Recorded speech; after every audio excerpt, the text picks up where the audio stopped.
Intelligent systems, ChatGPT, humanoid రోబోట్లు, వీటితో ప్రపంచమే మారిపోతోందనిపిస్తోంది కదా.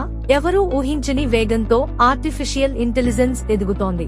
అయితే ఏఐ వచ్చినా, ఎంత టెక్ వచ్చిందన్నా కొన్ని ఉద్యోగాన్ని మాత్రం ఎవ్వరూ తీసేయలేరు అంటున్నారు బిల్ గేట్స్. అవును, మైక్రోసాఫ్ట్ వ్యవస్థాపకుడు బిల్ గేట్స్ తాను తాజాగా చెప్పిన 3 ఉద్యోగాల్ని మనం ఒక్కసారి చూద్దాం. మొదటిది డాక్టర్స్. ఏఐ వచ్చినా మనిషి శరీరాన్ని పక్కాగా అర్థం చేసుకుని ఎమోషనల్ గా హ్యాండిల్ చేయగలిగేది డాక్టరే. ట్రీట్మెంట్ లో నేరుగా సంబంధం ఉండే ఈ ఉద్యోగాన్ని పూర్తిగా రీప్లేస్ చేయడం అసాధ్యం అంటున్నారు. రెండోది అధ్యాపకులు, టీచర్స్.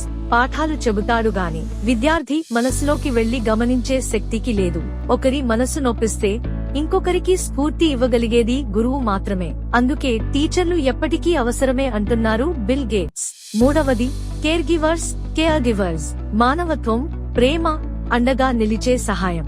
ఇవన్నీ రోబోట్ చేయలేవు. ఇంట్లో పెద్దలకు, పిల్లలకు, అస్వస్థులకు సహాయం చేసే కేర్ గివర్స్ కు ఎప్పటికీ డిమాండ్ ఉంటుంది. అందుకే టెక్నాలజీ ఎంత ముందుకెళ్లినా మానవత్వం ఉన్న ఈ ఉద్యోగాలకు ఎప్పటికీ చోటు ఉంటుంది అంటున్నారు బిల్ గేట్స్ గారు.